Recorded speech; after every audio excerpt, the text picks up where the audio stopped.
Welcome, dear listener, to a gentle journey through time, to the golden sands and timeless mysteries of ancient Egypt.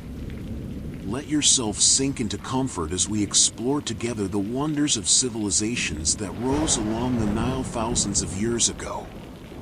There's no rush here, just stories whispered across millennia, waiting to embrace you like the warm desert wind at dusk. Close your eyes if you wish, and let these tales carry you softly into peaceful rest. Fact 1. The gift of the Nile's annual embrace. Long before the pyramids touched the sky, before pharaohs wore their golden crowns, there was the Nile, flowing like a ribbon of life through an endless ocean of sand. The ancient Egyptians called their beloved river Ar or meaning simply black, for the rich, dark soil it brought each year like a precious gift. Imagine, if you will, the gentle rhythm of the seasons in this ancient land. Each summer, as the star Sirius rose in the pre-dawn sky, the people knew the inundation was coming. The river would swell with waters from distant mountains they had never seen, mountains crowned with rains from the heart of Africa. Slowly, peacefully, the Nile would overflow its banks, spreading across the floodplain like a blessing. For 3 months, the land would rest beneath these nurturing waters, and when they receded, they left behind a layer of fertile black silt, as dark as night and as rich as dreams. This wasn't just water and soil to the ancient Egyptians. It was magic, it was life itself, it was the very breath of their civilization. Without the Nile's annual flood, there would be no Egypt, no pyramids, no temples, no stories for us to share tonight. The Greek historian Herodotus would later call Egypt the gift of the Nile, and in those simple words lived a profound truth. Every loaf of bread, every stalk of wheat, every moment of their great civilization grew from this gentle, predictable miracle that arrived each year as surely as the seasons turned. The farmers would wait patiently for the waters to retreat, then plant their seeds in the soft, dark earth. And the cycle would continue, year after year, century after century, for thousands of years, a rhythm as soothing and eternal as the stars themselves. Fact 2. The eternal cities beneath the sand. There are places in Egypt where entire cities sleep beneath the desert, not just buildings or temples, but whole worlds of daily life, waiting patiently in the silence of sand and time. One such place is called Tanis, a city that once gleamed with power and glory in the Nile Delta, serving as Egypt's capital during the 21st and 22nd dynasties, over 3,000 years ago. For centuries, Tanis was completely lost, not merely forgotten, but utterly vanished beneath enormous sand dunes that had swallowed it whole. The desert had reclaimed what once belonged to it, covering grand temples, royal tombs, towering statues, and the stone-paved streets where people once walked in the cool of evening. The wind had erased every trace, every memory, leaving only emptiness where a great city once thrived. It wasn't until 1939 that French archaeologist Pierre Montet began to uncover Tanis's secrets. Imagine his wonder as his team carefully brushed away layer after layer of sand, revealing treasures that hadn't seen sunlight in millennia. They found the intact tombs of several pharaohs, filled with golden masks, jewelry of silver and lapis lazuli, precious vessels, and artifacts of breathtaking beauty. These weren't the famous tombs of the Valley of the Kings. These were different, quieter discoveries, made while the world's attention was focused on the gathering storms of World War II. But Tanis is just one of many such lost cities. There's Thinis, the legendary capital of the first pharaohs, which has never been found despite centuries of searching. There's Avaris, the mysterious stronghold of the Hyksos people who once ruled Egypt. And beneath modern Cairo lies Memphis, the ancient capital for over 1,000 years, its white limestone walls and towering temples now hidden beneath farms, villages, and the sprawl of modern life. These sleeping cities remind us that even the mightiest civilizations can be covered by time's gentle hand, that all things eventually rest, as you might rest now, peacefully beneath the quiet covering of night. Fact 3. The wisdom keepers of the House of Life.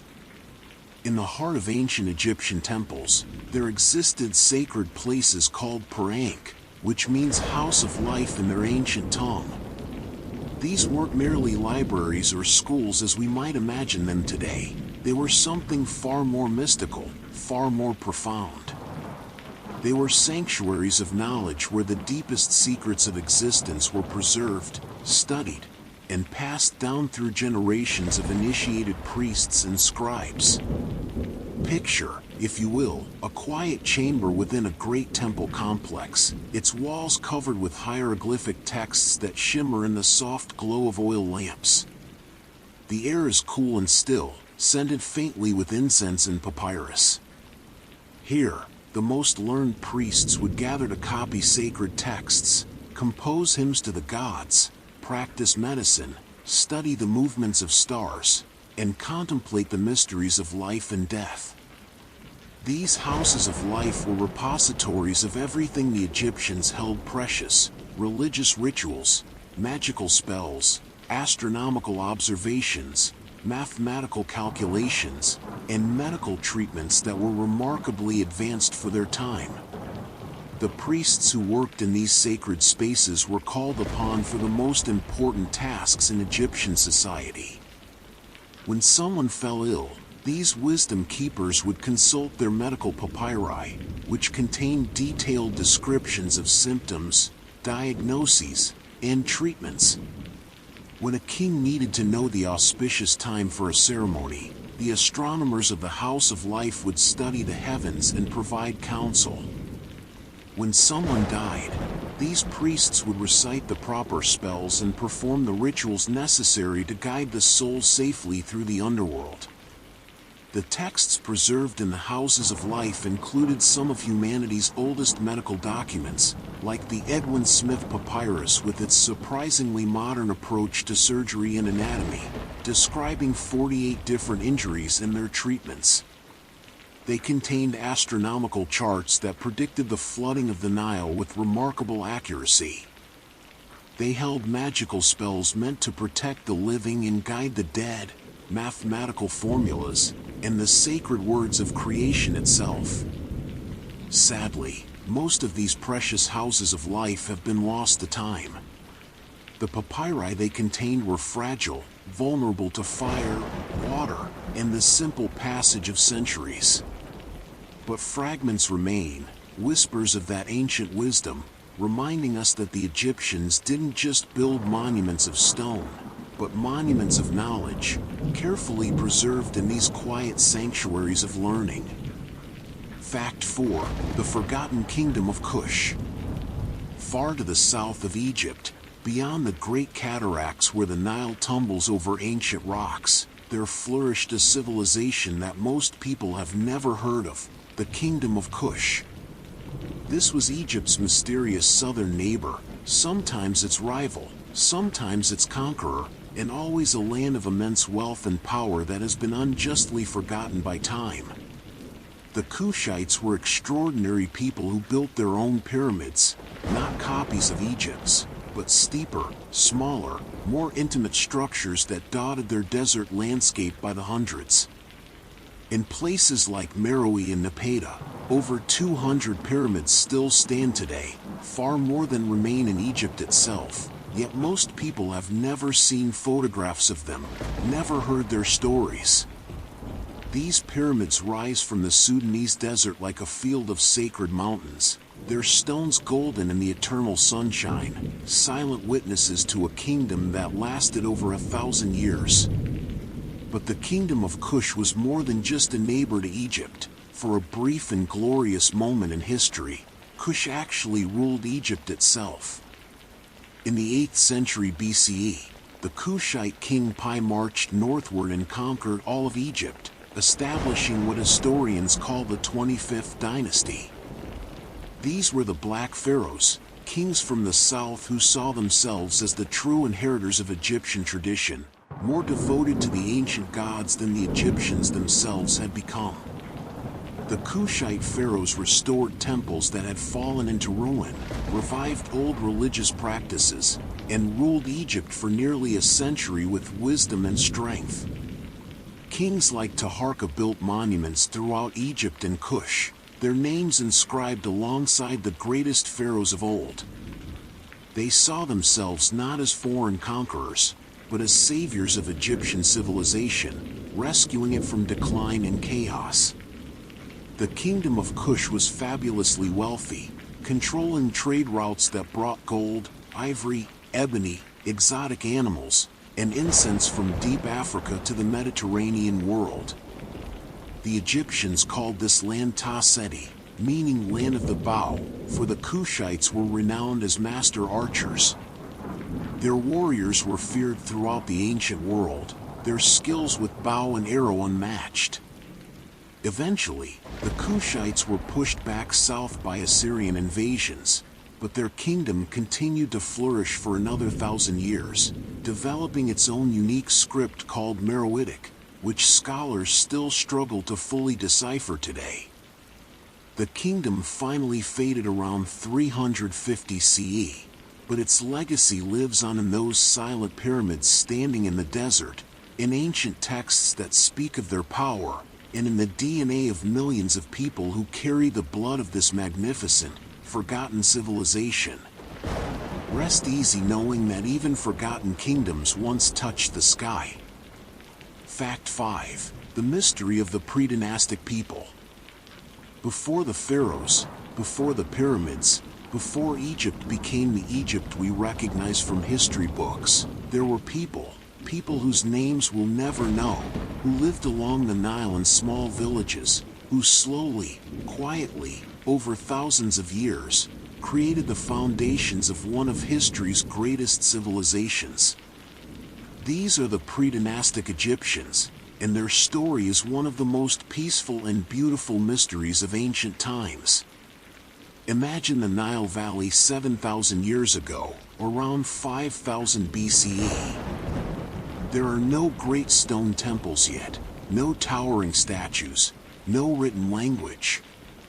Instead, there are simple mud brick villages scattered along the riverbank, each one home to perhaps a few dozen families. The people live in harmony with the land, farming emmer wheat and barley, raising cattle and goats, fishing in the rich waters of the Nile. They make beautiful pottery, painted with images of boats, animals, and dancers, red clay vessels decorated with cream-colored designs that seem to dance in the firelight. These early Egyptians were artists and dreamers. They carved delicate figurines from ivory and bone, created jewelry from shells and stones, and crafted slate palettes for grinding cosmetics, for even then, they loved beauty and adornment.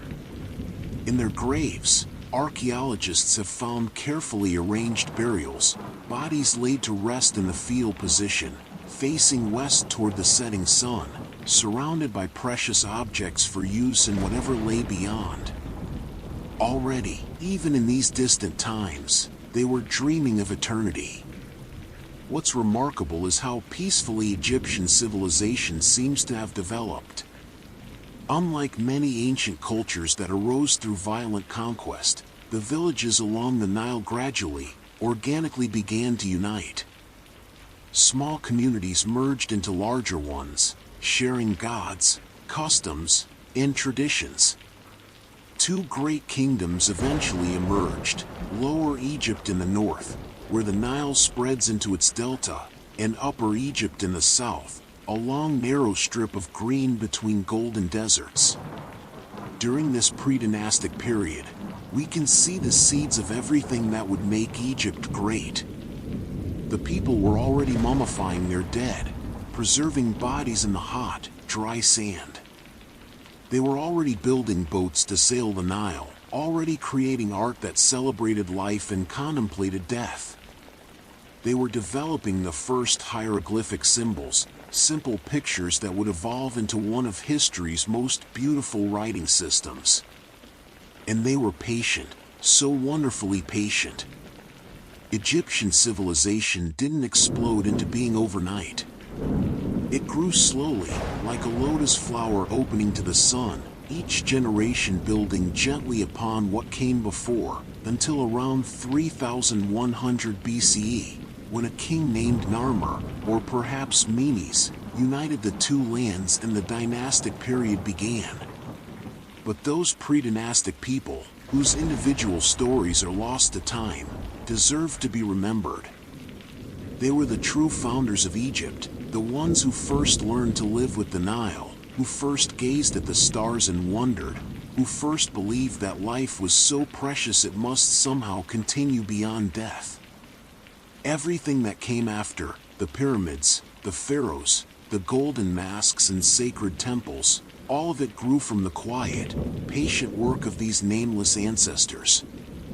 Let their patience comfort you now, as you drift toward rest. Fact 6. The sacred language written in pictures. There is something deeply soothing about hieroglyphs, those elegant symbols carved into temple walls and painted on papyrus scrolls, each one a tiny work of art. The word hieroglyph comes from Greek words meaning sacred carvings, and that's exactly what they were to the ancient Egyptians: sacred, magical, powerful symbols that were believed to contain the very essence of what they depicted. Imagine learning to write not with an alphabet of abstract letters, but with pictures of the world around you. An L for the sound M, a reed for I, a leg for B, a basket for K. There were over 700 different hieroglyphic signs, and each one had to be carefully learned, perfectly drawn, because these weren't just letters, they were living symbols. The Egyptians believed that writing down something could make it real, could bring it into existence. This is why, in some tombs, hieroglyphs of dangerous animals like snakes or lions were deliberately drawn incomplete or cut in half. The scribes feared that a perfectly written snake might come alive and harm the deceased. The script was so beautiful that it was reserved for the most sacred purposes: temple walls, religious texts, royal monuments, and funerary inscriptions. For everyday writing, scribes used a simpler, flowing script called hieratic, and later an even more cursive form called demotic. But hieroglyphs remained the language of the gods, the language of eternity, adorning everything meant to last forever. For nearly 1,500 years after Egypt fell to foreign rule, no one could read hieroglyphs. The knowledge had been lost. The ancient priests who kept the sacred writing had passed away without teaching the next generation. Egypt's temples fell silent, their walls covered with beautiful symbols that had become nothing more than mysterious decoration. Scholars from around the world tried to decipher them, but failed. Some thought they were purely symbolic, others that they were some form of alphabet. No one knew the truth. Then, in 1799, French soldiers rebuilding a fort in the town of Rosetta discovered a large black stone covered with writing in 3 different scripts: Greek, Demotic, and hieroglyphs. The Rosetta Stone, as it came to be known, would be the key that unlocked Egypt's voice after centuries of silence. A brilliant French scholar named Jean-François Champollion worked for over 20 years, comparing the 3 texts, looking for patterns, teaching himself Coptic, the last surviving form of the ancient Egyptian language, and gradually, painstakingly, he began to understand. In 1822, Champollion finally succeeded. When he realized he could read the ancient symbols, when the names of pharaohs suddenly made sense and the inscriptions began to speak, he rushed to his brother's office and cried, "J'etiens l'affaire. I've got it!" And then collapsed from the overwhelming emotion of the moment. He had given Egypt back its voice. Today, when Egyptologists read hieroglyphs on temple walls, they're not just translating words, they're hearing the actual voices of ancient priests, reading the prayers they composed, understanding the stories they wanted to tell for eternity. The symbols that were silent for so long now speak again, sharing wisdom, poetry, history, and the eternal hopes of people who lived thousands of years ago but who, in their beautiful writing, still live today. Let the beauty of these ancient symbols carry you gently toward dreams. Fact 7. The Keepers of Time and the Calendar of Stars. The ancient Egyptians were master timekeepers, patient observers of the heavens who understood that the universe moved in great, predictable cycles. They developed one of humanity's first solar calendars, a gift of wisdom that would eventually evolve into the calendar we still use today, thousands of years later. But their relationship with time was different from ours, softer, more connected to the natural rhythms of earth and sky. The Egyptian year contained 365 days, divided into 12 months of 30 days each, with 5 extra days added at the end, days they called the days upon the year, special days that belonged to the birthdays of the gods. Each month was divided into 3 weeks of 10 days, and the year itself was split into 3 beautiful seasons that reflected the rhythm of the Nile. Ake, the season of inundation when the river flooded; Parat, the season of emergence when the waters receded and crops could be planted; and Shimu, the season of harvest when the gifts of the earth were gathered. But what's truly remarkable is how they knew when to begin their year. The Egyptian New Year started when the star Sirius, which they called Sopdet, appeared on the eastern horizon just before sunrise, after having been invisible for 70 days. This heliacal rising of Sirius coincided almost perfectly with the beginning of the Nile's flood, and the Egyptians saw this as proof that the heavens and earth were connected, that the gods had created a universe of perfect order and harmony. Imagine standing on the banks of the Nile in the cool pre-dawn darkness, watching the eastern horizon with a priest astronomer who has been trained to recognize the exact moment when Sirius returns. The sky slowly brightens, stars begin to fade, and then, there it is, a brilliant point of light, the brightest star in the sky, heralding the beginning of a new year, the coming of the flood, the renewal of all life. This moment was so important that temples had special windows oriented precisely to catch the first light of Sirius, allowing its rays to penetrate deep into the sanctuary, illuminating the statue of the god within. The Egyptians also divided the night sky into 36 sections called decans, each one marked by a constellation that rose at a specific time. By watching which decan was rising, priests could tell the hour of the night. They created star clocks, charts showing which stars appeared at which times throughout the year. Some of these star clocks survive, painted on the ceilings of tombs, eternal calendars meant to help the deceased navigate the nighttime journey through the underworld. They even had water clocks, beautiful stone vessels with a small hole at the bottom. Water would drip out at a steady rate, and markings on the inside showed how much time had passed. These clocks were kept in temples, where priests needed to perform rituals at specific hours of the night. Imagine the peaceful sound of water dripping in the darkness, marking time not with the frantic ticking of modern clocks, but with the gentle, patient rhythm of falling droplets.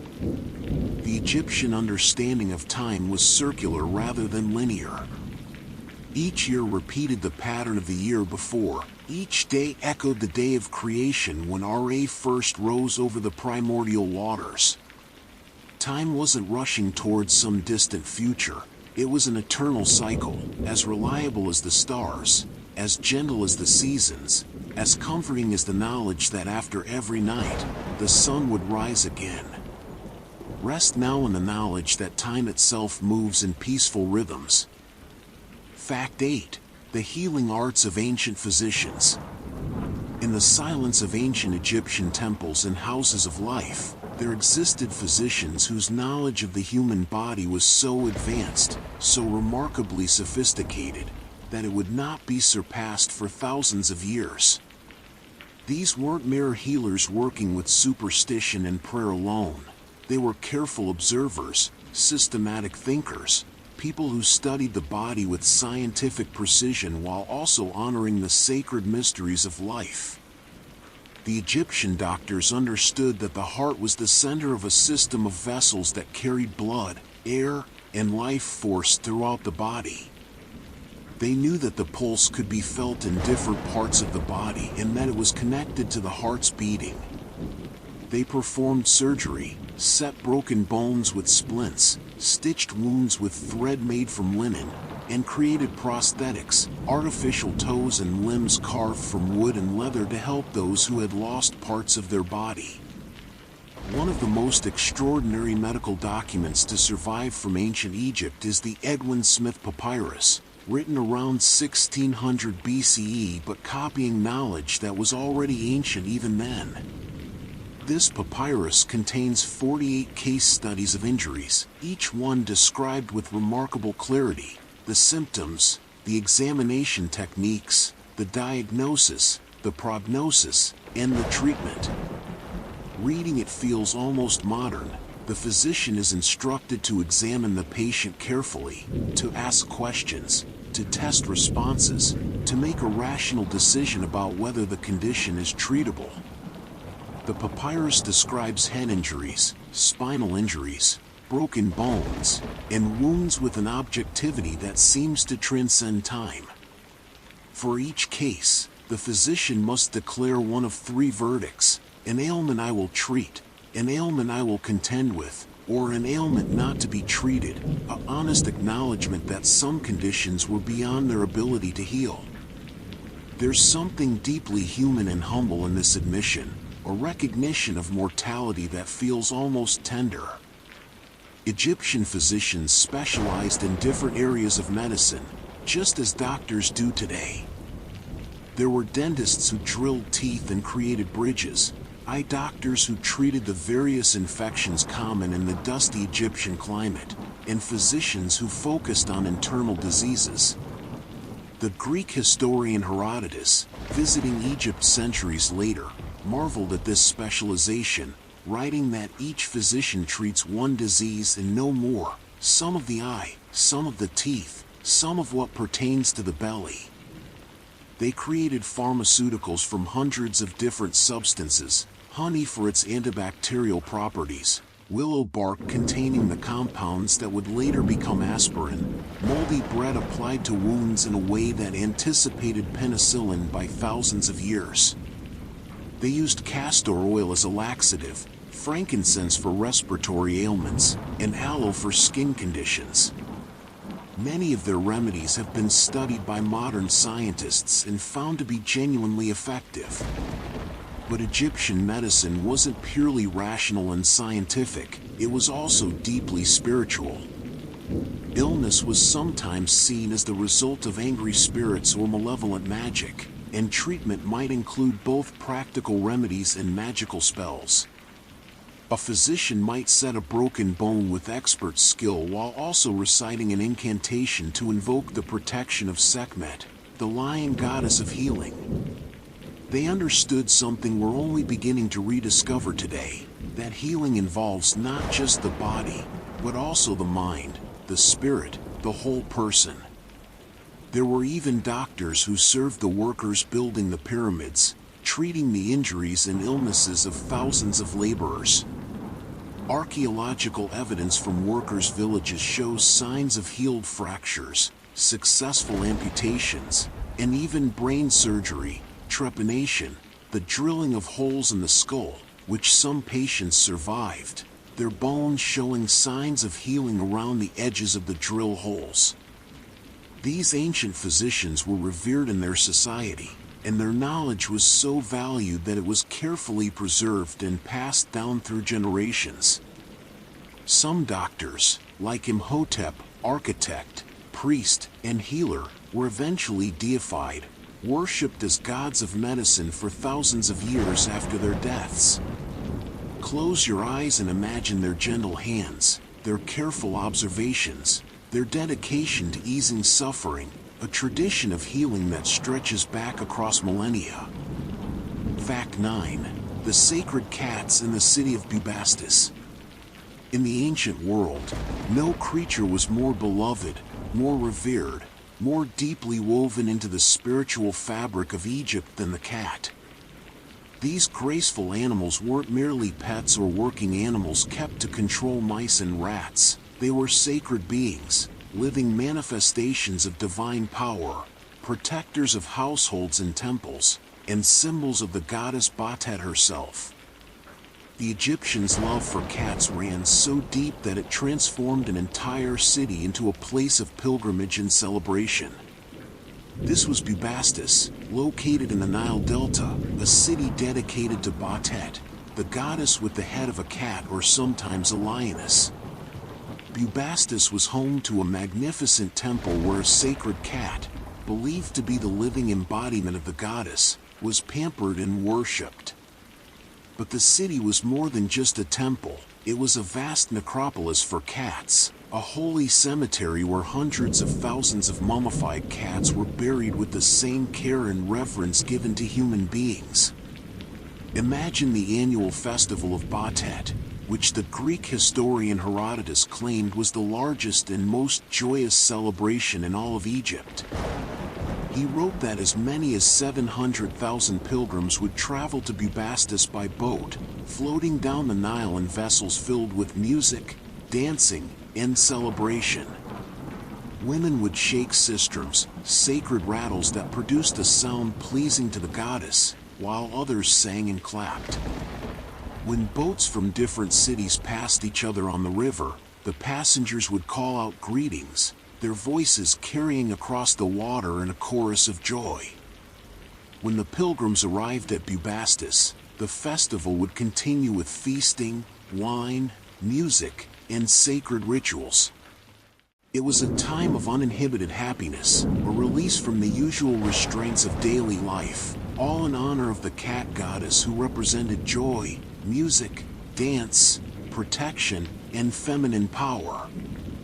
The temple at Bubastis was said to be one of the most beautiful in Egypt, surrounded by canals and trees, a peaceful sanctuary where the goddess resided in her feline form.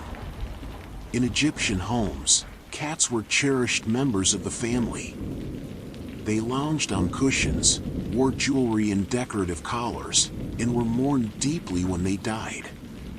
When a beloved cat passed away, family members would shave their eyebrows as a sign of grief, a practice Herodotus recorded with fascination.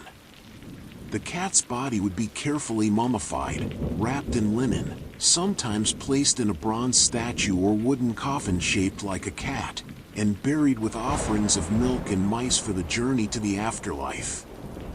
The process of mummifying cats was surprisingly elaborate. Embalmers would remove the internal organs, treat the body with natron salt to preserve it, stuff it with sand or linen to maintain its shape, and wrap it in intricate patterns of linen strips. Some cat mummies have been found with their faces painted on the wrappings, eternal portraits ensuring they would be recognized in the world beyond. Thousands upon thousands of these cat mummies have been discovered, so many that in the Victorian era, sadly, they were shipped by the ton to England to be ground up for fertilizer, a tragic fate for creatures once considered sacred. But why did the Egyptians hold cats in such high esteem? Partly, it was practical. Cats protected grain stores from mice and rats, safeguarding the precious harvest that meant survival. They also killed snakes and scorpions, dangerous creatures that threatened human life. But there was something more, something spiritual in the way Egyptians saw cats. They observed how cats could see in the darkness, how they moved with otherworldly grace, how they seemed to exist between the domestic world and the wild, between the human realm and the divine. Cats embodied qualities the Egyptians admired, independence yet affection, fierceness yet gentleness, alertness, and the ability to rest peacefully. A cat could be a fierce hunter one moment and a purring companion the next. They were mysterious, unpredictable, and yet chose to share their lives with humans, much like the gods themselves. The goddess Bat had evolved over time. In earlier periods, she was depicted as a fierce lioness, a warrior goddess who protected the pharaoh and destroyed his enemies. But gradually, she became gentler, shown as a domestic cat or a woman with a cat's head, holding a sistrum in one hand and an aegis, a ceremonial shield, in the other. She became associated with home, fertility, childbirth, music, and joy. Women especially revered her, praying to her for protection during childbirth and for blessings of children. There are stories, perhaps legends, perhaps truth, that Egyptian soldiers would refuse to fight if their enemies held cats before them as shields. So sacred were these animals that the Egyptians would rather surrender than risk harming them. When the Persians conquered Egypt in 525 BCE, it was said that the Persian king Cambyses II ordered his soldiers to paint images of cats on their shields and to drive cats before their army, knowing the Egyptians would not strike. Even today, walking through the ruins of ancient Egyptian sites, you might see cats lounging among the fallen stones, descendants of those sacred animals, still claiming the temples and tombs as their own. They sun themselves on ancient walls, gaze out over the desert with inscrutable expressions, and remind us that some things transcend time: the mystery of cats, the love between humans and animals, and the capacity of people to see divinity in the creatures who share our world. Let the peaceful image of cats resting in ancient temples carry you toward peaceful sleep. Fact 10. The Book of the Dead and the Journey Through Night. There exists a collection of ancient spells and prayers so hauntingly beautiful, so filled with hope and longing, that it has captivated people for thousands of years. The Egyptians called it the Book of Coming Forth by Day, though we know it today as the Book of the Dead. But this wasn't a single book as we might imagine it. It was a collection of nearly 200 magical spells, prayers, hymns, and instructions designed to guide the deceased safely through the dangers of the underworld and into eternal life. Each person's Book of the Dead was unique, custom-made by scribes according to what the family could afford and which spells they believed would be most helpful. The wealthy might have elaborate copies written on long papyrus scrolls, illustrated with beautiful vignettes painted in rich colors, deep blues, warm reds, gleaming gold. The less wealthy might have shorter versions with only the most essential spells. Some were inscribed on tomb walls, others wrapped with the mummy itself, placed close to the heart so the deceased would have constant access to these words of power. Imagine unrolling one of these ancient papyri. The hieroglyphs march across the page in orderly columns, each symbol carefully formed, while between the text are scenes of the afterlife, the deceased adoring the gods, the souls flying as human-headed birds, the weighing of the heart, fields of reeds where the blessed dead harvest eternal crops. These weren't merely decorative illustrations, they were maps, visual guides to a landscape the living had never seen but desperately needed to navigate. The journey through the underworld, called the Duat, was fraught with dangers. There were gates guarded by demons who would demand the deceased know their secret names. There were lakes of fire to cross, serpents to defeat, hostile spirits to appease. Each challenge required specific knowledge, specific words of power. Spell 125, perhaps the most famous, prepared the deceased for the Hall of Two Truths, where their heart would be weighed against the feather of Ma'at, the goddess of truth and cosmic order. In this most sacred moment, the deceased would stand before 42 divine judges and recite what scholars call the negative confession, a declaration of all the sins they had not committed. I have not caused pain, the soul would proclaim. I have not caused tears. I have not killed. I have not commanded to kill. I have not made anyone suffer. I have not stolen food. I have not told lies. I have not seized land wrongfully. I have not been angry without just cause. I have not polluted myself. I have not caused fear. On and on the confession would continue, each declaration a statement of moral purity, a life lived in harmony with Ma'at. And then the actual weighing would take place, the heart placed on one side of a great scale, the feather of Ma'at on the other. The god Anubis, jackal-headed guardian of the dead, would adjust the balance, while Thoth, the ibis-headed god of wisdom, would record the result. Ammit, the devourer, part crocodile, part lion, part hippopotamus, would wait nearby, ready to consume the hearts of those who failed the test, extinguishing their existence forever. But for those who passed, for those whose hearts were found to be light and true, a glorious destiny awaited.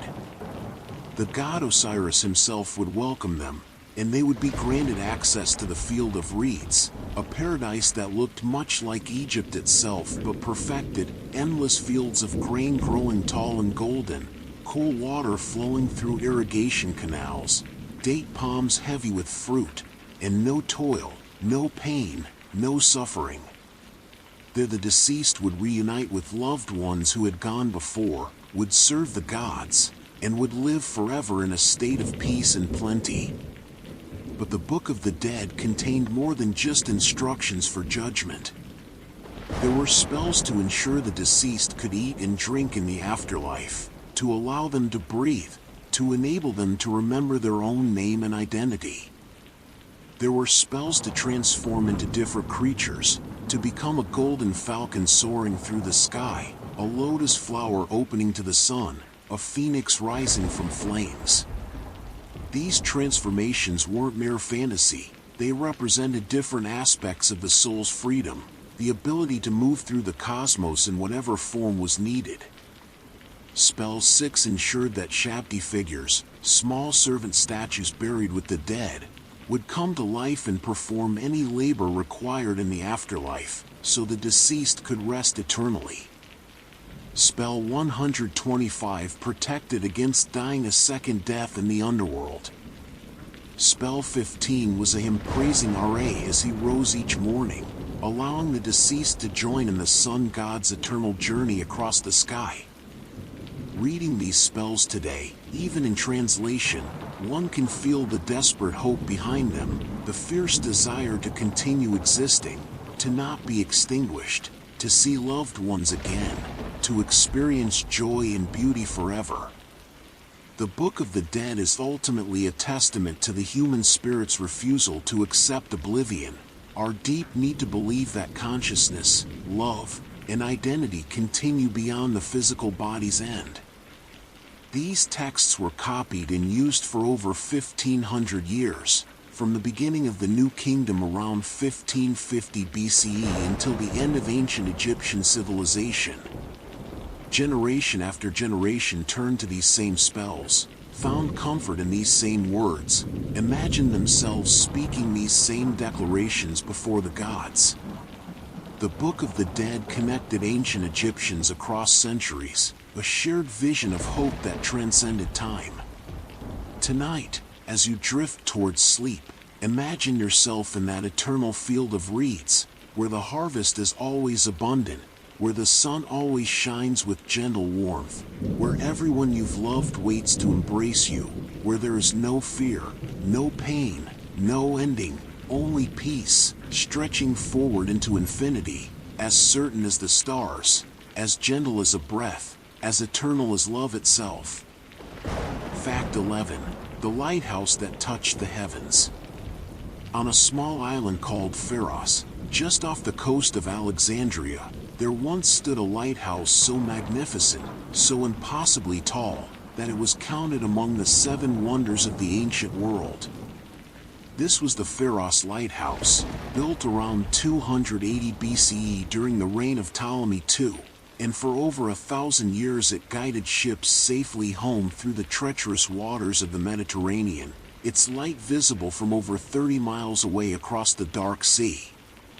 Imagine standing on the shore of Alexandria as the sun sets, the sky turning from gold to purple to deep indigo.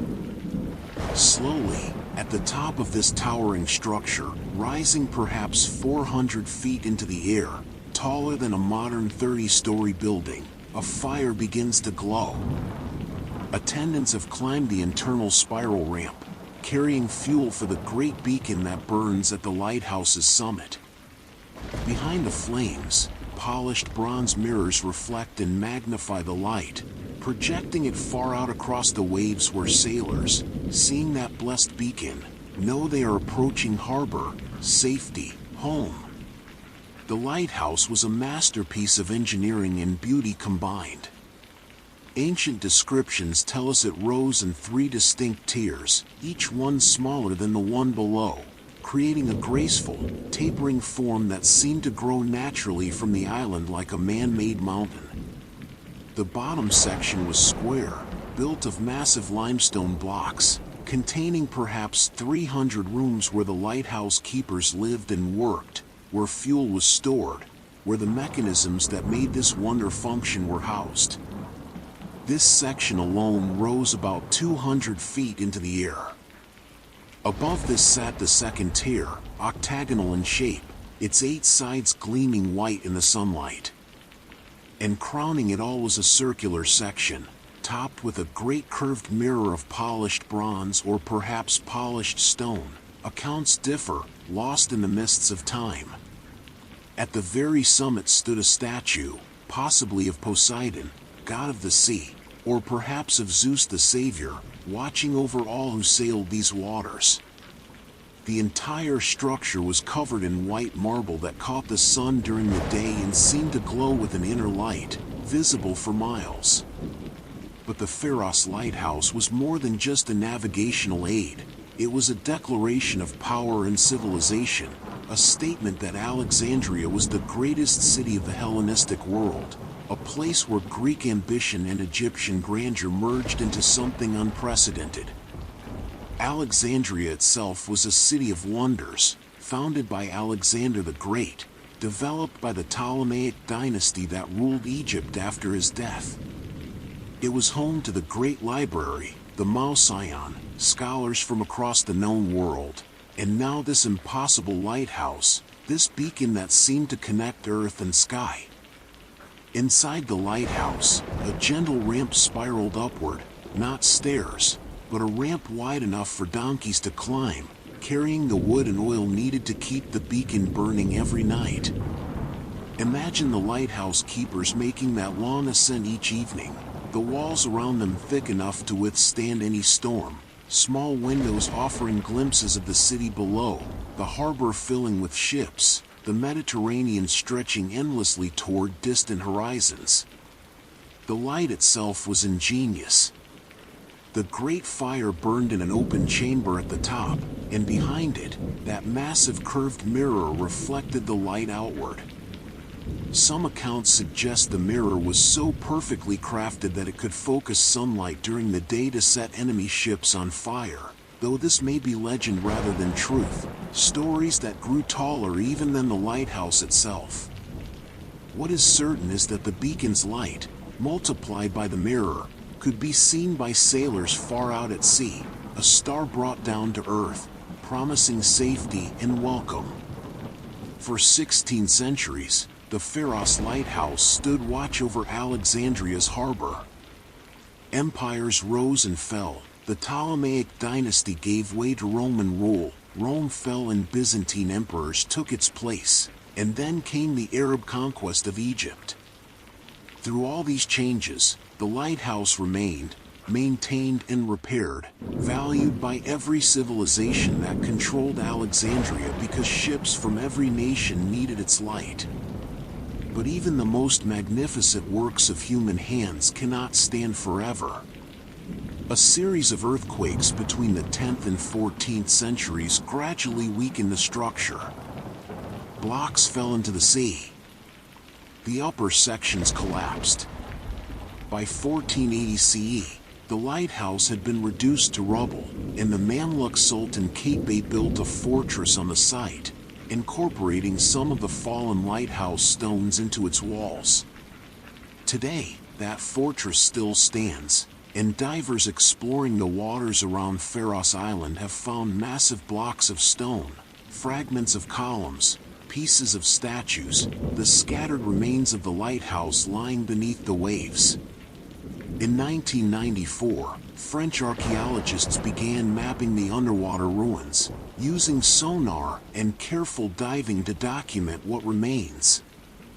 They found colossal statues of Ptolemaic kings and queens, granite columns 40 feet long, and thousands of blocks of stone, each one carefully cut, each one once part of that magnificent tower. Some of these artifacts have been raised from the sea and now rest in museums, while others remain underwater, creating an underwater museum where divers can swim among the ruins of one of the ancient world's greatest achievements. The Pharos Lighthouse gave its name to lighthouse buildings in many languages, in French, Phare, in Italian and Spanish, Faro, in Romanian, Phar. Even today, when we speak of a lighthouse, we're echoing the name of that first great beacon on Pharos Island, keeping its memory alive in our everyday language. Close your eyes and imagine that light, burning steadily through the darkness, never failing, always guiding travelers home, a light that says no matter how far you've sailed, no matter how dark the night, there's a place of safety waiting, a harbor, a home. Let that comforting light guide you now into peaceful dreams. Fact 12. The Valley of the Kings and the Silent Tombs. There is a place in the desert, on the west bank of the Nile near ancient Thebes, where the cliffs rise like natural pyramids and the stone glows golden in the endless sunshine. This is the Valley of the Kings, and for nearly 500 years, from approximately 1539 to 1075 BCE, Egypt's most powerful rulers chose this remote, hidden valley as their final resting place. They abandoned the tradition of building pyramids, those monuments that announced to the world here lies a king, and instead sought secrecy, carving their tombs deep into the living rock, hoping that concealment might protect them for eternity. Imagine the valley as it must have appeared to the ancient workers, a landscape of stark beauty, utterly barren, without a single tree or blade of grass, just stone and sand and sky. The heat would have been tremendous, the sun beating down without mercy on the men who spent their lives cutting passages into the mountain. These were the workers of Deir el-Medina, the nearby village of artisans, men who inherited their sacred task from their fathers and would pass it to their sons.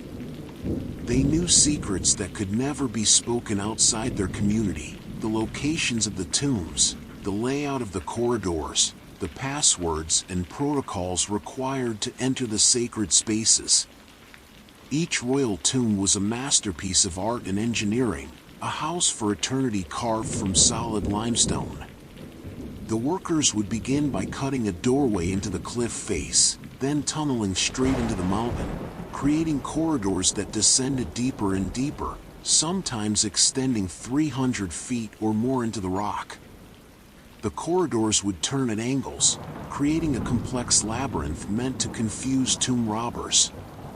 Along the walls, chamber after chamber would be carved, storerooms for the treasures the king would need in the afterlife, rooms for ritual ceremonies, and finally, at the very heart of the tomb, the burial chamber itself. And oh, the decoration of these spaces. Every surface was covered with images and texts from sacred books, the Amduat, which describes the sun god's nightly journey through the 12 hours of darkness, the Book of Gates, which maps the portals through which the deceased must pass, the Book of Caverns, the Book of the Earth, the Litany of Ra. These weren't mere decorations, they were magical texts, instructions, and protections for the king's journey through the underworld. The walls glowed with color, brilliant yellows and golds representing the sun and divine light, deep blues like the night sky, rich reds and oranges, crisp whites and blacks creating contrast and depth. Artists would first sketch the scenes in red ochre, then make corrections in black. Master painters would follow, filling in the colors with pigments made from ground minerals mixed with egg white or plant gum. Gold leaf would be applied to highlight the most important figures, the gods, the king himself. The work was done by lamplight, as the tombs extended far beyond where sunlight could reach, and one can still see, in some tombs, the soot marks on ceilings where ancient lamps burned while artists lay on their backs, painting the heavens on stone. The tombs were equipped with everything a king might need for eternity. There were beds and chairs, chariots and weapons, clothing and jewelry, jars of wine and oil, baskets of food, board games for entertainment, and shabtis, hundreds of small servant figures that would magically come to life to perform any labor required in the afterlife. The burial chamber would hold the king's sarcophagus, nested coffins of decreasing size, each more precious than the last, until finally the mummy itself rested in a coffin of solid gold, face covered with a golden mask, body adorned with amulets and jewels. But despite all precautions, despite the secrecy in the hidden locations, despite the curses inscribed on some tomb doorways threatening anyone who disturbed the eternal rest of the king, nearly every tomb in the Valley of the Kings was robbed in antiquity. Sometimes within decades of the burial, sometimes even before the funeral was complete, thieves would find their way in. They knew what they were looking for: gold, silver, precious oils and resins, linen that could be resold. They would tear apart the mummies searching for amulets, would smash furniture to extract gold inlays, would leave chaos and desecration in their wake. The priests of later dynasties, discovering these violations, gathered the royal mummies and reburied them in hidden caches, hoping to preserve at least the bodies if not the treasures. In 1881, one such cache was discovered at Deir el-Bahari, containing over 50 mummies including some of Egypt's most famous pharaohs, Ramesses II, Seti I, Thutmose III, all wrapped together, labeled with dockets identifying them, hidden away in a desperate attempt to protect them from further harm. But one tomb, just one among the more than 60 tombs in the valley, escaped the attention of ancient robbers and remained virtually intact until 1922. This was the tomb of Tutankhamun, a relatively minor king who died young and ruled for only about 10 years. On November 4, 1922, British archaeologist Howard Carter, after searching for years, discovered a step cut into the bedrock beneath the entrance to another tomb. More steps were revealed, then a sealed doorway. Carter sent a telegram to his patron, Lord Carnarvon: "At last have made wonderful discovery in valley, a magnificent tomb with seals intact, recovered sane for your arrival, congratulations." When Carter finally broke through the sealed doorway and peered into the darkness beyond, Carnarvon asked if he could see anything. Carter's reply has become legendary: "Yes, wonderful things." By candlelight, he glimpsed a room crammed with treasures, golden couches, alabaster vases, ebony and ivory boxes, a golden throne, chariots, statues, objects jumbled together, for the tomb had been entered and resealed in ancient times, but most of its contents remained. Beyond this antechamber lay the burial chamber, and there, surrounded by golden shrines nested one within another like Russian dolls, lay Tutankhamun himself in his golden coffin, face covered with the serene golden mask that has become the very symbol of ancient Egypt. The discovery of Tutankhamun's tomb revealed what must have been placed in the tombs of greater kings. If this relatively minor pharaoh was buried with such wealth, what treasures must have filled the tombs of Ramesses II or Seti I? It staggers the imagination to think what has been lost, melted down, scattered, destroyed over the millennia. Today, the Valley of the Kings is quiet again, the last burial having taken place over 3,000 years ago. Tourists walk paths the ancient workers once trod, descend into tombs where kings once rested, gaze at paintings that were meant to be seen only by the deceased and the gods. The tombs are slowly deteriorating now, humidity from visitors' breath, lights that encourage bacteria growth, the simple passage of time all taking their toll. Egypt works to preserve what remains, but eventually, perhaps, these tombs will close again, will return to the silence and darkness for which they were intended. But the valley keeps its secrets still. Ground-penetrating radar suggests there may be undiscovered tombs yet, chambers sealed and hidden, waiting in the darkness. Perhaps somewhere beneath the stone, another king sleeps undisturbed, surrounded by wonders we can only imagine, resting peacefully as the centuries pass like days, like hours, like the soft, gentle breaths that carry you now towards sleep. Fact 13. The desert caravans and the roads of trade. Long before modern highways crossed the desert, before trains and trucks carried goods across the sand, there were the caravans, long lines of camels and donkeys moving slowly across the endless dunes, following paths known only to experienced guides who could read the desert like sailors read the stars. Ancient Egypt's wealth came not just from the Nile's fertile soil, but from its position at the crossroads of 3 continents, where traders from Africa, Asia, and Europe met to exchange the precious goods that made civilizations possible. Picture, if you will, a caravan setting out from an oasis in the pre-dawn darkness, when the desert air is still cool and the sand firm beneath the animals' feet. Perhaps 200 camels, each one loaded with goods, rolls of linen, jars of wine, blocks of natron salt, bags of grain. The merchants have been planning this journey for months, negotiating with suppliers, hiring guards, choosing their route carefully based on where water can be found, where bandits might be lurking, where the next oasis offers safety and rest. The camel drivers sing as they walk, ancient songs that mark the rhythm of the journey, their voices carrying across the empty landscape. The camels themselves move with that distinctive swaying gait, patient and enduring, each one capable of traveling for days without water, carrying loads of 400 pounds or more. They are called ships of the desert, and watching a caravan pass is indeed like watching ships sail across an ocean of sand, the distant horizon shimmering in the heat, creating mirages of water that vanish as you approach. Egypt imported precious materials from lands so distant they seemed almost mythical to most Egyptians.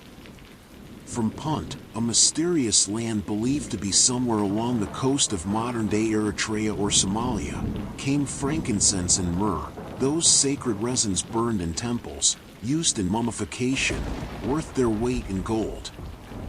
The expedition of Queen Hatshepsut to Punt around 1470 BCE was considered so remarkable that she had the entire journey carved on the walls of her mortuary temple. The 5 ships sailing south along the Red Sea, the landing in Punt, the loading of myrrh trees, roots, soil, and all, to be transplanted in Egypt, the piles of frankincense, the exotic animals brought back as gifts. From Nubia to the south came gold, so much gold that the Egyptians called it Nub, and the land itself took its name from this precious metal. Ebony wood, black as night and hard as stone, perfect for fine furniture and decorative inlays, arrived on boats traveling down the Nile.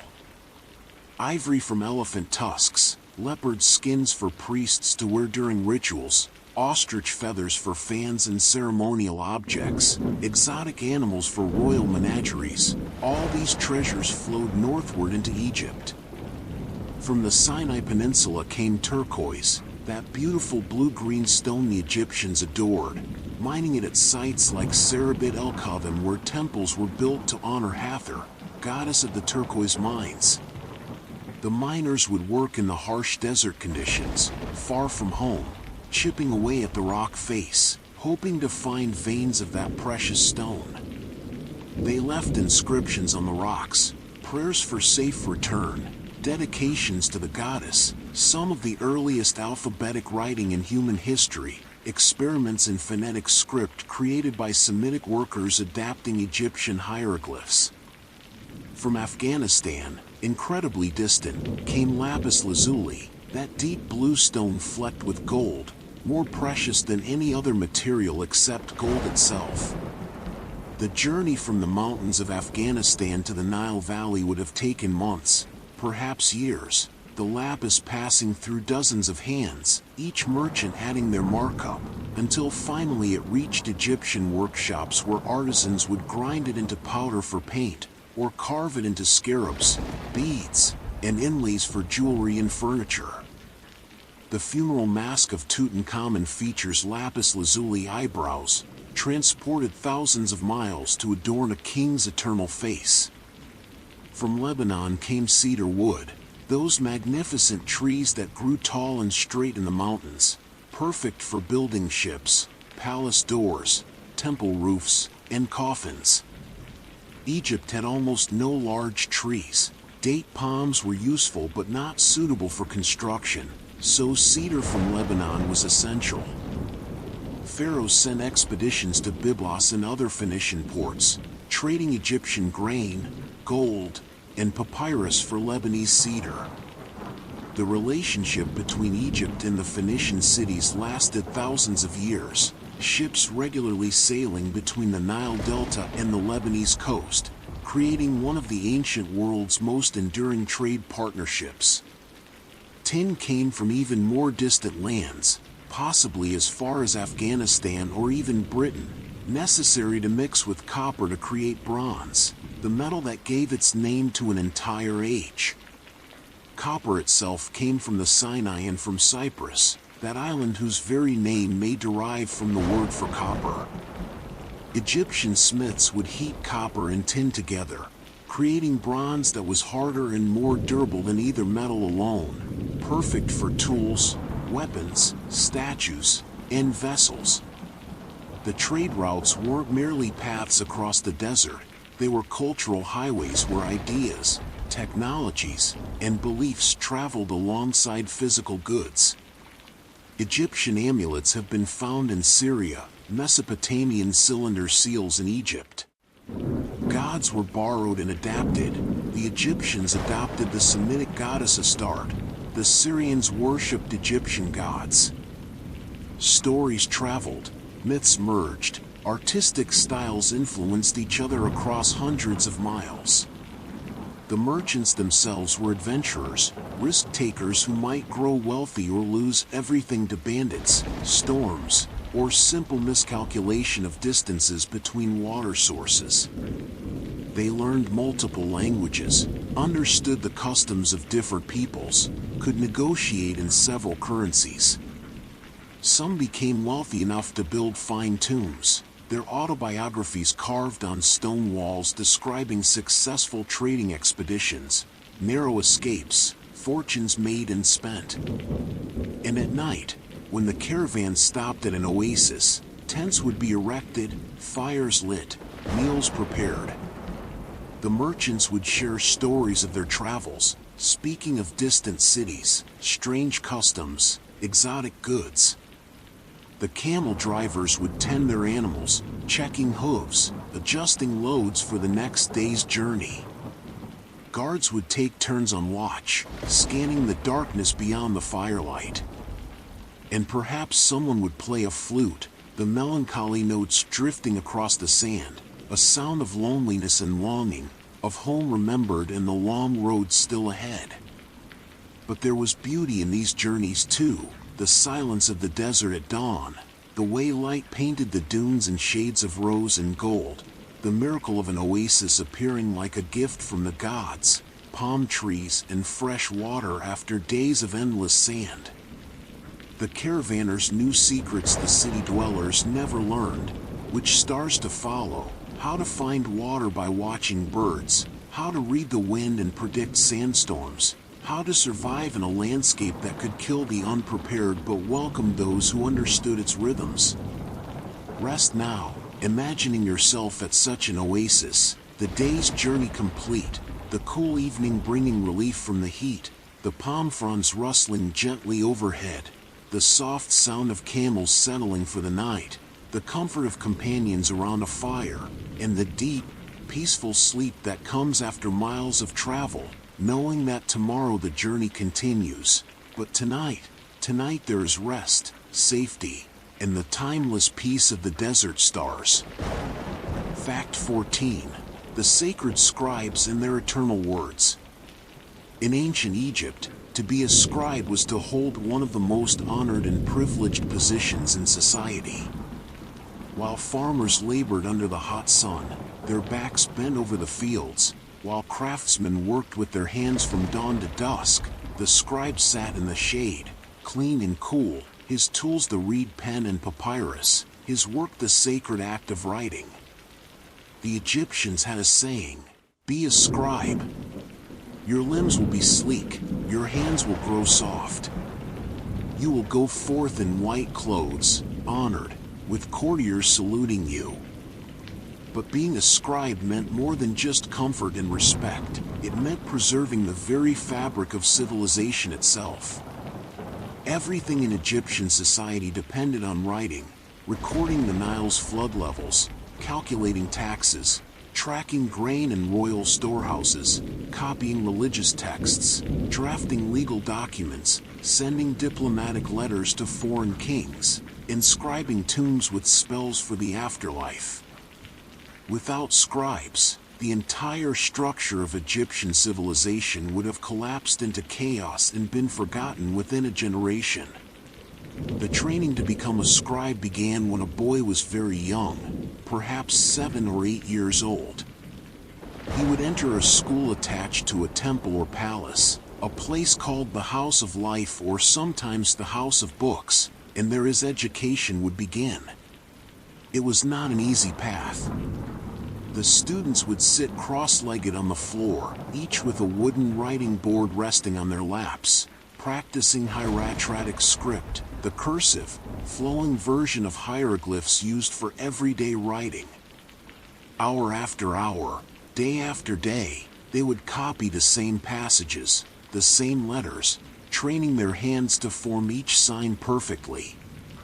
The teachers were strict, believing that discipline was essential for learning. There's a text from ancient Egypt, written by a scribe to his student, that says, "A boy's ear is on his back, he listens when he is beaten." This harsh approach seems cruel to us now, but it reflects how seriously the Egyptians took education, how important it was that scribes be absolutely precise. For a single error in a tax record could cause injustice, a mistake in a religious text could anger the gods. The students practiced by copying classic texts, works of literature and wisdom that had been handed down for generations. They copied the instructions of Ptahhotep, a text filled with advice on how to live wisely, how to speak carefully, how to treat others with respect. They copied letters, reports, poems, and hymns. Through endless repetition, they not only learned to write, but absorbed the values and knowledge of their civilization. Writing became not just a skill but a way of thinking, a way of organizing the world. A scribe's tools were simple but sacred. His palette was a rectangular piece of wood or ivory with 2 hollows at one end, one for red ink, one for black. The black ink was made from soot or charcoal mixed with water and gum, while red ink came from red ochre. Red was used for headings, dates, and the beginning of new sections, the origin of our term red letter day. The scribe would also carry a small water pot for moistening his inks and reed pens cut from the stems of rushes that grew along the Nile. The papyrus itself was precious, made from the papyrus plant that grew abundantly in the marshes of the Nile Delta. The stems would be cut, the outer rind removed, and the inner pith sliced into thin strips. These strips would be laid side by side, then another layer placed crosswise on top. The whole sheet would be pressed and dried, the natural starches in the plant binding the layers together. The result was a smooth, durable writing surface that could last for thousands of years if kept dry. Imagine a scribe at work on a warm afternoon, sitting in the courtyard of a temple, his papyrus scroll unrolled before him. He dips his reed pen into the black ink, touches it carefully to the papyrus. Not too much ink or it will blot, not too little or the letters will be faint. His hand moves with practiced grace, forming the hieratic signs and flowing lines from right to left. Perhaps he's copying a letter for his master, or recording offerings given to the temple, or transcribing a medical text from an older, damaged papyrus, preserving knowledge that might otherwise be lost. The greatest scribes were honored with titles and positions of power. They became overseers of granaries, viziers who advised the pharaoh, architects who designed temples and pyramids, high priests who conducted the most sacred rituals. Imhotep, who designed the step pyramid of Djoser around 2650 BCE, was a scribe who became so revered that he was eventually worshipped as a god. The sage Amenhotep, son of Hapu, who served Pharaoh Amenhotep III, was similarly deified. Temples built in his honor where people came to pray for his wisdom centuries after his death. Scribes also created Egypt's literature, stories that entertained, instructed, and explored the depths of human experience. The tale of Sinya tells of an Egyptian official who flees Egypt after the death of his king, lives in exile in Syria, achieves great success there, but never stops longing for home. It's a story about identity, belonging, and the pull of one's homeland that resonates even today. The tale of the eloquent peasant recounts how a simple farmer, robbed of his goods, delivers such brilliant speeches demanding justice that he impresses the pharaoh himself. These weren't just entertainment, they were meditations on justice, loyalty, wisdom, and what it means to live a good life. There were also love poems, passionate and beautiful, showing a side of Egyptian life we might not expect. One poem has a young woman saying, "My heart thought of my love of you, when half of my hair was braided. I came at a run to find you, and neglected my hairdo. Now if you let me braid my hair, I shall be ready in a moment." These poems were copied by scribes, preserved on ostraca, fragments of pottery or limestone used as scratch paper, giving us glimpses of tenderness and desire across the vast distance of time. Some scribes specialized in magical texts, writing amulets and spells to protect against illness, scorpions, crocodiles, evil spirits. These texts were written with special care, for the words themselves were believed to have power. The right spell, properly written, could heal the sick, curse enemies, protect children, ensure a safe journey. Writing wasn't merely recording, it was creating reality, calling things into being through the sacred act of inscription. In the Old Kingdom, scribes were sometimes buried with their tools, their palette, their pens, blank papyri for use in the afterlife. They expected to continue their work beyond death, recording the gods' words, keeping accounts in the divine realm, exercising their craft for eternity. Statues of scribes show them in their characteristic pose, seated cross-legged, papyrus scroll unrolled on their lap, one hand holding the scroll, the other poised with pen ready to write, their faces alert and intelligent, their eyes inlaid with crystal and stone so they seem to gaze across the centuries with living awareness.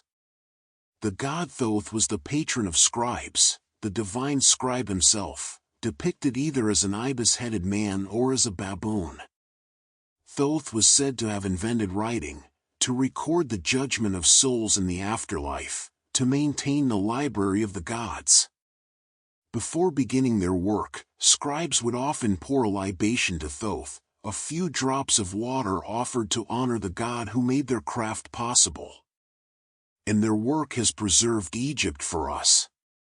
Without scribes, we would know almost nothing of ancient Egypt, no king lists, no stories, no religious texts, no administrative records, no letters, no poems. The scribes gave Egypt its voice, and that voice still speaks today whenever we read a hieroglyphic inscription, translate a papyrus, decipher a tomb text. The scribes achieved what they most desired. They made themselves eternal through their words. Close your eyes and imagine the quiet scratch of reed on papyrus, the soft rustle of scrolls being unrolled, the peaceful concentration of a scribe at work, preserving knowledge, creating memory, ensuring that nothing precious would be forgotten.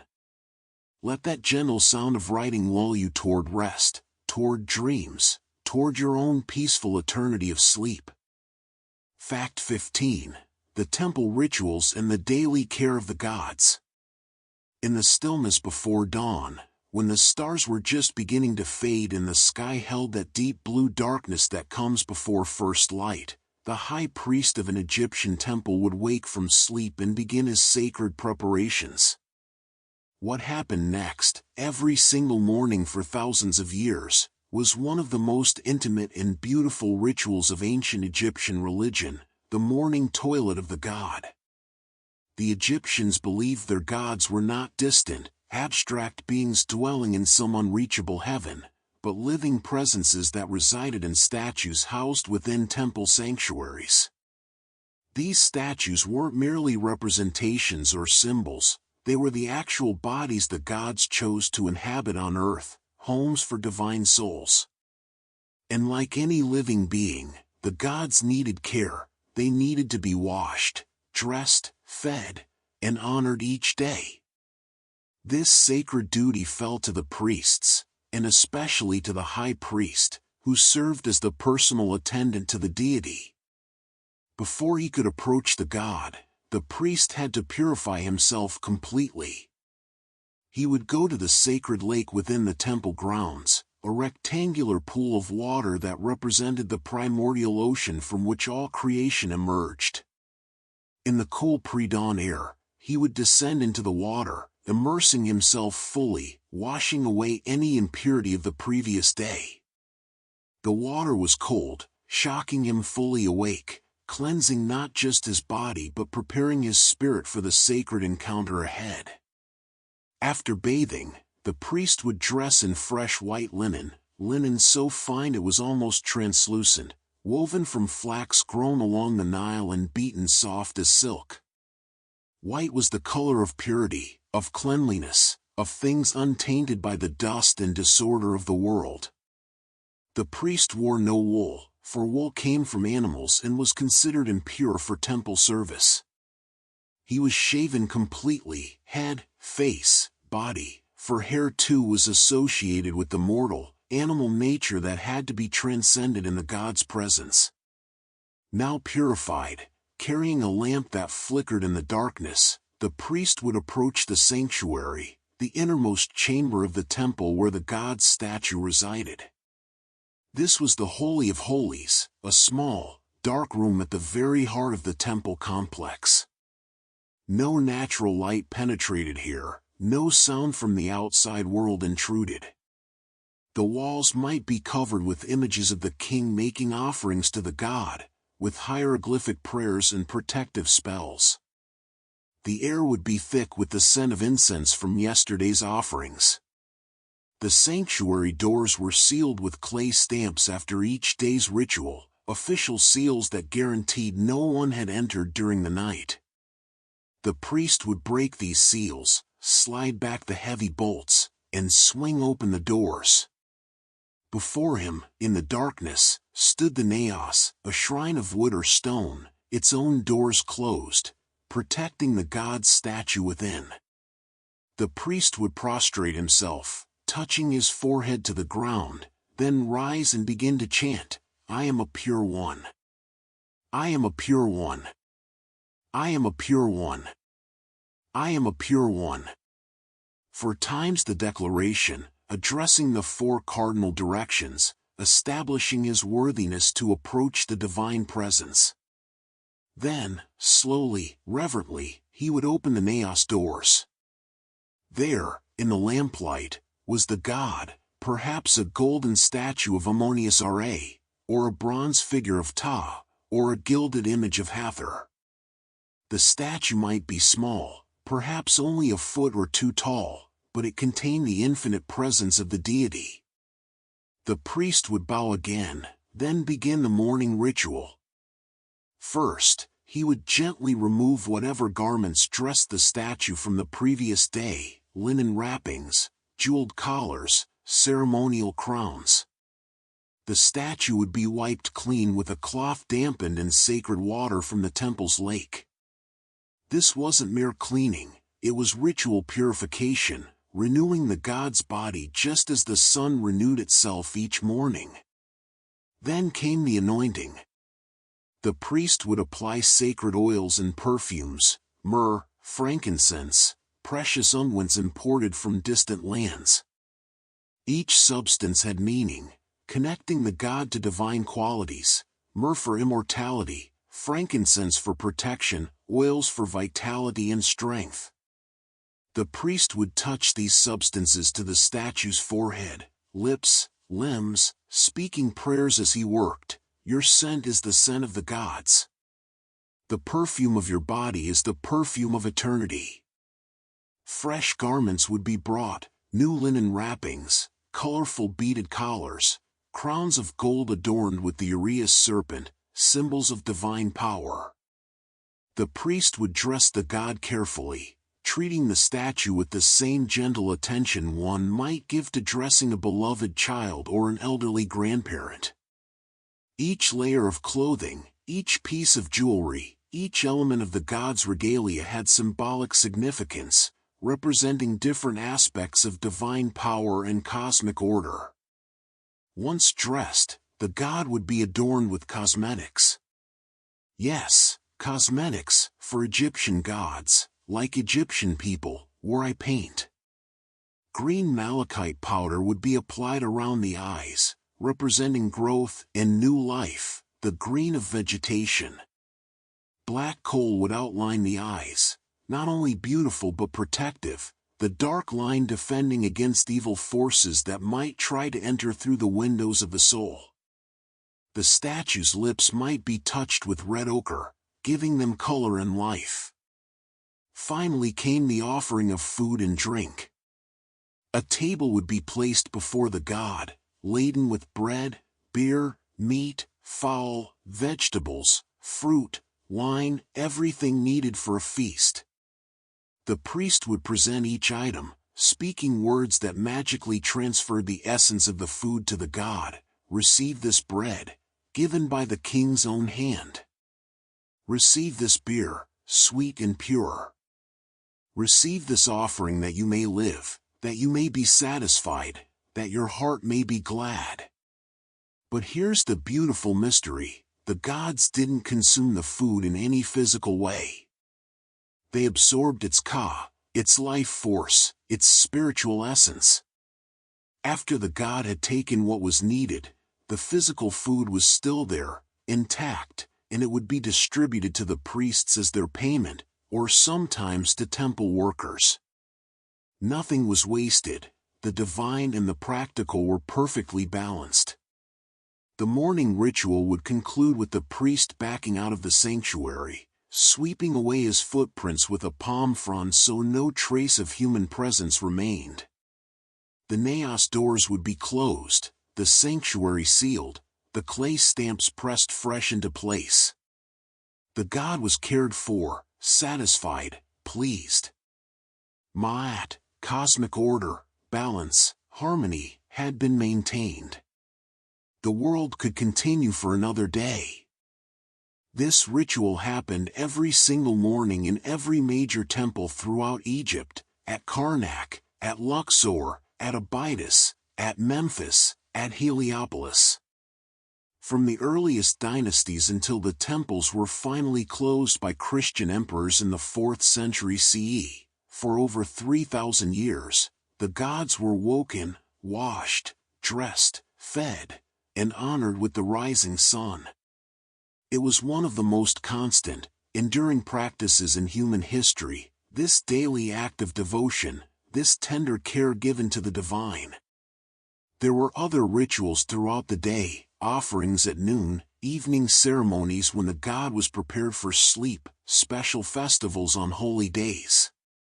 But the morning toilet of the god was the foundation, the essential act that kept the relationship between humans and the divine alive and well. The priests who performed these rituals experienced something most people never did, daily, intimate contact with the sacred. They alone entered the sanctuary, stood before the god, touched the statue with their own hands. It must have been both terrifying and wonderful, a responsibility that weighed heavily, a privilege beyond measure. They were not worshipping from afar. They were caring for the gods as one might care for honored guests in one's home, or as children might care for beloved parents in their old age. And perhaps there's something deeply comforting in this ancient practice, this belief that the divine needs tending, that the gods themselves appreciate gentle care, clean clothes, good food, pleasant scents, daily attention. It suggests a universe where even the highest powers value relationship, where service is sacred, where the simple acts of washing, dressing, and feeding become holy when done with love and reverence. Rest now in the knowledge that somewhere, in the morning darkness of ancient temples, priests are still waking the gods with gentle hands, offering care to the eternal, maintaining the balance of all things. Let that peaceful image carry you into sleep, into dreams, into the gentle care of whatever powers watch over us all in the darkness.